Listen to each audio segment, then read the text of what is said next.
Everyone, I welcome you all at learn Karo class 11 and 12 और मैं हूं श्रेया, आपकी एजुकेटर।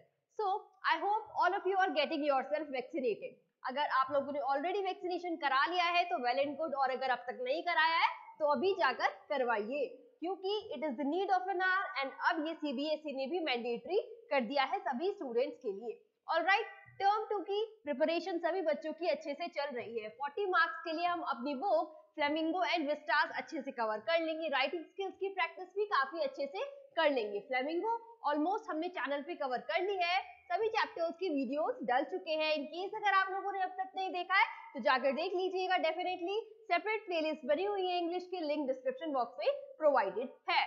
ओके, सो 40 मार्क्स तो हमारी कंप्राइज करेंगे flamingo, Vistas and writing skills के। बचते हैं 10 मार्क्स। अब वो 10 मार्क्स भी हमें फुल गेन करने हैं। तो कहाँ से गेन होंगे वो? हमारे एएसएल वाले प्रोजेक्ट से, जिससे रिलेटेड गाइडलाइन सीबीएसई ने इशू कर दी है। एएसएल में क्या आता है आपका? Assessment of speaking and listening skills. तो इसी के बारे में मैं आपको थोड़ा डिटेल में आज बताऊंगी कि क्या क्या आप प्रोजेक्ट बना के फुल बचे हुए 10 में से 10 मार्क्स डेफिनेटली कवर कर सकते हो। राइट, सो वाइवा हुआ करता था पहले, आपको पता है, लेकिन अब इस वाइवा में एक थोड़ा सा ट्विस्ट करा गया है कि इसमें आपको पहले एक रिपोर्ट तैयार करनी होगी 5 मार्क्स की, एंड जो आप रिपोर्ट तैयार करोगे उस पर बेस्ड आपका वाइवा होगा, जो कि होगा नेक्स्ट 5 मार्क्स का। राइट, तो 10 मार्क्स का बाइफर्केशन आई होप आपको पता चल गया है। 5 मार्क्स आपके होंगे रिपोर्ट के, एंड उस रिपोर्ट पर बेस्ड आपका वाइवा लिया जाएगा, वो हो गए आपके again 5 marks, total 10 marks. Clear? So अब जो आप ये प्रोजेक्ट बनाओगे ये कैसा होना चाहिए? It can be interdisciplinary in the theme and the issue highlighted in the chapters, poems या ड्रामा, जो भी आपके चैप्टर्स है आपकी बुक फ्लेमिंगो के या विस्टास से, उसमें से आप कोई भी थीम उठा सकते हो जो आपको बहुत ज्यादा अच्छी लगती हो। या फिर इसके साथ साथ सीबीएसई ने आपको एक और ऑप्शन प्रोवाइड करा है, वो क्या है? Students can also take up any age appropriate theme. अब ये एज अप्रोप्रिएट थीम क्या होनी चाहिए, इसके एग्जाम्पल भी आगे कोट करे हैं सीबीएसई ने। तो बहुत सारे हैं आप जो बना सकते हो प्रोजेक्ट, जैसे कि सबसे पहले है इंटरव्यू बेस्ड रिसर्च। अब इंटरव्यू बेस्ड रिसर्च में आपको क्या करना होगा? सबसे पहले आपको कोई भी एक टॉपिक चुन लेना है, जैसे कि आप चूज कर सकते हो evolving food taste in my neighbourhood, या फिर corona pandemic and the fallen out of families. Right, तो ये corona pandemic and the fall out on families ज्यादा एप्रोप्रिएट है करंट एरा से। राइट, तो आप इस टाइप का कोई भी एक टॉपिक चूज कर सकते हो। वो आप अपने कंसर्न सब्जेक्ट टीचर से एक बार इसके बारे में कंसल्ट करोगे, और फिर उस टॉपिक से रिलेटेड आपको एक क्वेश्चनियर प्रिपेयर करना होगा, अराउंड अबाउट 10 to 12 क्वेश्चंस का। एंड बेटर होगा आप इन्हें प्रिंट करवा के इसकी कॉपीज कलेक्ट कर लो, और फिर उसको अपने नेबर्स में लोगों से फिलअप करवा सकते हो कि उन लोगों का क्या थॉट प्रोसेस है उन क्वेश्चंस को लेकर, जो कि आपने इस पर्टिकुलर टॉपिक से रिलेटेड चूज करे होंगे। अब जब आप उसको फिलअप करा लोगे, एक सर्टेन अमाउंट ऑफ पीपल से वो क्वेश्चनियर आपने फिलअप करा लिया in form of a interview, उसके बाद आपको क्या करना है? The student then conducts interviews, ये आपका पार्ट हो गया।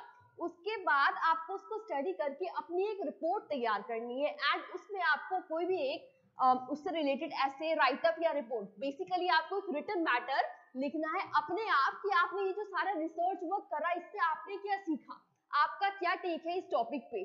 तो वो आपको अप्रोक्सीमेटली 1000 वर्ड्स का सम अप करके उस रिपोर्ट को रेडी करना होगा। अब जब आपकी ये रिपोर्ट रेडी हो जाएगी तो ये कंप्राइज करेगी 5 मार्क्स की, इसी पर बेस होगा आपका वाइवा, इस पर बेस्ड। राइट, तो ये हो जाएगा आपका इंटरव्यू बेस्ड रिसर्च कैसे कंडक्ट होगा। नेक्स्ट आपका आता है, आप दूसरा काम क्या कर सकते हो? Listen to podcast. आप कोई भी पॉडकास्ट, इंटरव्यू, रेडियो या फिर टीवी डॉक्यूमेंट्री सुन सकते हो। राइट, पहला ऑप्शन तो हो गया था आपको इंटरव्यू बेस्ड रिसर्च। दूसरा है कि आप कोई भी पॉडकास्ट, इंटरव्यू या फिर रेडियो और टीवी डॉक्यूमेंट्री सुनो।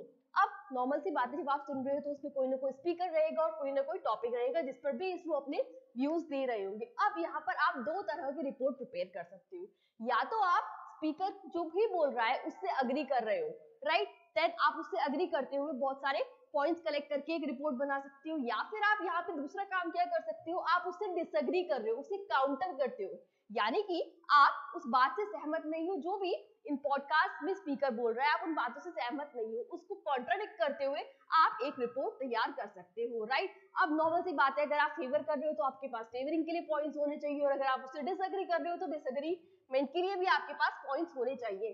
तो उसके बाद आप सिमिलरली 800 to 1000 वर्ड्स का एक ऐसे लिखोगे, क्योंकि ये आपका टेक होगा, ये तो स्पीकर्स ने बोला है, फिर आप या तो अग्री कर रहे हो या डिसअग्री कर रहे हो, और उसको आप सबमिट करोगे तो 5 मार्क्स हो जाएगा आपका इस रिपोर्ट का, एंड 5 मार्क्स होगा जो इस रिपोर्ट पर बेस्ड आपका वाइवा लिया जाएगा, राइट। नेक्स्ट ऑप्शन आपके पास आता है students create their own video या ऑडियो।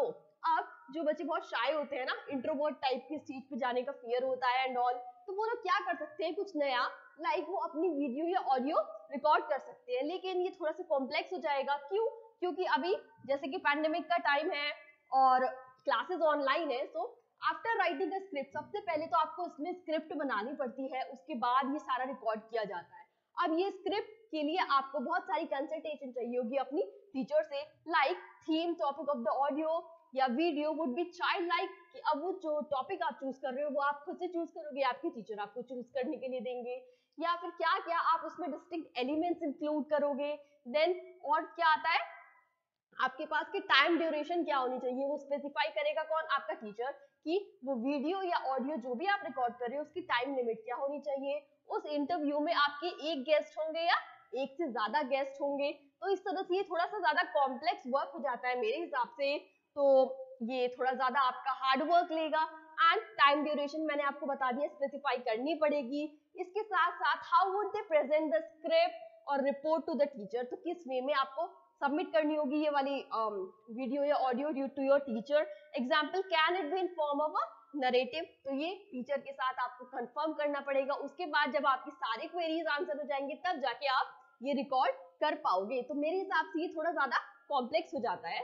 इसके अलावा आपके पास ऑप्शन है right direct and present a theoretical production और एन एक्ट और अ प्ले, तो आप एक प्ले या एक्ट भी कंडक्ट कर सकते हो। अब जब प्ले होता है तो वो सिंगल पर्सन का तो होता नहीं है, उसमें आपको एक टीम चाहिए होती है, राइट। तो इसमें बहुत सारे एलिमेंट्स इंक्लूड हो जाते हैं, जैसे कि आपको पहले प्रॉपर प्लान करना पड़ेगा, फिर प्रिपेयर करना पड़ेगा, और उसके बाद आपको प्रेजेंटेशन देनी पड़ेगी अपनी, राइट। अब जब आप प्रेजेंटेशन दे लोगे उसके बाद subsequently it will lead to viva. अब आपका एक्ट हो जाने के बाद उस पर बेस आपका वाइवा होगा। अब इतने सारे ऑप्शंस में से आप कोई भी जो आपको ज्यादा इजियर लगे वो चूज करके अपना प्रोजेक्ट प्रिपेयर कर सकते हो। अब बहुत सारी बातें हैं जिस पर आपको जज किया जाएगा, मार्क्स दिए जाएंगे जो भी आपका एग्जामिनर होगा। जैसे कि सबसे पहले आता है प्रोनाउंसिएशन, कितना बेटर है आपका आर्टिकुलेशन ऑफ द वर्ड्स। तो इसके लिए मैं आपको एक टिप देना चाहूंगी, जब आप अपना राइटअप रेडी कर रहे हो तो बेटर होगा उसमें कोई भी डिफिकल्ट वर्ड आए ना तो फिर आप उसको वहीं पर लिख लो कि इस वर्ड को क्या बोला जाता है। इससे क्या होगा, जितनी बार आप उसे रिवाइज करोगे तो आपको पता चल जाएगा इस पर्टिकुलर वर्ड का प्रोनाउंसिएशन इस तरह से है। बहुत ज्यादा वर्ड नहीं होते हैं जिनका आपको प्रोनाउंसिएशन ना पता हो, फ्यू होते हैं, तो उनका आप साथ में ही लिख सकते हो। इसके बाद आता है वोकैबुलरी। आफ्टर नोटिंग प्रोनाउंसिएशन, जो आपके एग्जामिनर है वो क्या नोटिस करेंगे, आपकी वोकैबुलरी कैसी है, आप कौन से वर्ड्स का यूज करते हो, राइट। नेक्स्ट आता है एक्यूरेसी। एक्यूरेसी में क्या क्या आएगा, सबसे पहले आएगा ग्रामेटिकल स्ट्रक्चर्स, क्या आप ग्रामेटिकली करेक्ट इंग्लिश बोल रहे हो या नहीं बोल रहे हो, टेंसेस का यूज आप सही कर पा रहे हो या नहीं कर पा रहे हो। बेसिकली अगर आप ग्रामर और टेंसेस पे फोकस करोगे और ये बिल्कुल सही रहेंगे तो फिर आप बिल्कुल एक्यूरेट लगोगे जब आप कुछ भी कम्युनिकेट कर रहे होंगे। नेक्स्ट आता है आपका कम्युनिकेशन एग्जैक्टली। अब इसमें क्या आता है कि कितने अच्छे से आप अपनी बात ऑडियंस को समझा पा रहे हो। जितने अच्छे से आपकी ऑडियंस आपकी बात समझती है उतनी अच्छी आपकी कम्युनिकेशन स्किल मानी जाती है। जरूरी नहीं है कि आपकी जो ग्रामर है वो बिल्कुल एक्यूरेट हो, वोकैबुलरी है जो बिल्कुल ही परफेक्ट हो, लेकिन कम्युनिकेशन में क्या आता है, कितने अच्छे से आप अपने ऑडियंस को बात अपनी समझा पा रहे हो, राइट। नेक्स्ट आता है इंटरैक्शन। अब जब आपसे क्वेश्चन पूछे जाएंगे ड्यूरिंग द वाइवा, इसमें आपको ये असेस करा जाएगा क्या आप डायरेक्टली क्वेश्चन का एप्रोप्रिएट आंसर दे पा रहे हो या नहीं दे पा रहे हो। अगर नहीं दे पा रहे हो तो अगर आपको जो आपका एग्जामिनर है जब वो सेम क्वेश्चन को सिंपलर वर्ड्स में बोल रहा है तब आंसर दे पा रहे हो, इसका मतलब आप डायरेक्टली कनेक्ट नहीं कर पा रहे थे, तो वो वाला पार्ट आपको काउंट हो जाएगा इंटरेक्शन में, ऑलराइट। नेक्स्ट आपका आता है fluency, that how fluently you are speaking. अब फ्लुएंसी में सबसे बेसिक एसेंशियल बात बताऊं क्या होती है, ये है how comfortable you are when you are speaking. अगर आप बोलते हुए बहुत ज्यादा अनकंफर्टेबल फील कर रहे हो और अच्छे से नहीं बोल पा रहे हो तो आपकी फ्लुएंसी ना वहीं पर हैम्पर हो जाती है। लेकिन जितना कंफर्टेबल आप हो उससे पता चलता है आप कितने फ्लुएंट हो और आप उतने ही ज्यादा इन्फ्लुएंशियल स्पीकर माने जाते हो, राइट।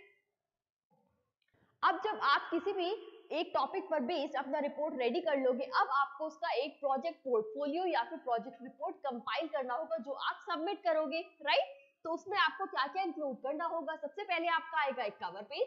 कवर पेज पर आपका टाइटल लिखा होगा, आपके स्कूल की डिटेल लिखी होंगी और किस स्टूडेंट ने वो प्रिपेयर करा है उसकी डिटेल्स लिखी होंगी। नेक्स्ट आपका आता है, उसमें आपको पर्पस, ऑब्जेक्टिव या गोल लिखना होगा कि आपने कोई भी स्टडी है वो क्यों कंडक्ट करी, आप क्या आपका ऑब्जेक्टिव था, आप उससे क्या स्टडी करना चाहते थे, ऑलराइट। नेक्स्ट आपका आता है certificate of completion under a teacher, क्योंकि आप अपने सब्जेक्ट टीचर से कंसर्न जो है उसके अंडर में अपना पूरा जो प्रोजेक्ट रिपोर्ट है वो रेडी कर रहे हो, तो वहां पे आप एक पेज लगाओगे जिसमें लिखोगे आप as a certificate of completion under the guidance of teacher, और उनके सिग्नेचर इसमें जरूरी होते हैं होने। नेक्स्ट होता है आपका action plan for the completion of assign task, कि आपने क्या से कैसे प्लान करा है कि आप आगे क्या क्या एक्टिविटीज अंडरटेक करने वाले हो।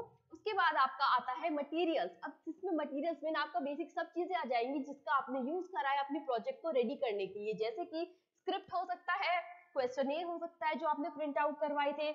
नेक्स्ट आपका आ सकता है असाइनमेंट्स, ऐसे सर्वे रिपोर्ट जो आपने बनाई होंगी, ऑलराइट, एंड अदर मटेरियल या फिर evidence of learning progress and academic accomplishment, सारी चीजें जिनका आपने यूज करा है स्टडी करने के लिए उसका आपने यहाँ पर कंपाइल कर देना है। ये तो था वर्क जो आपने सर्वे के रूप में किया था। नेक्स्ट आपका आता है रिपोर्ट जो आपने खुद से लिखी है, ये सब तो आपने एक सर्वे के तहत करा है, उसके बाद इससे समझा क्या है आपने। इसके बाद आता है ये सारा जो आपने पूरा सर्वे किया था, इसके बाद आपको क्या पता चलता है इससे, राइट। तो वो 800 to 1000 वर्ड में आप एक ऐसे स्क्रिप्ट या फिर रिपोर्ट रेडी करोगे जिसमें आप अपना टेक दोगे और आपको ये लिखोगे।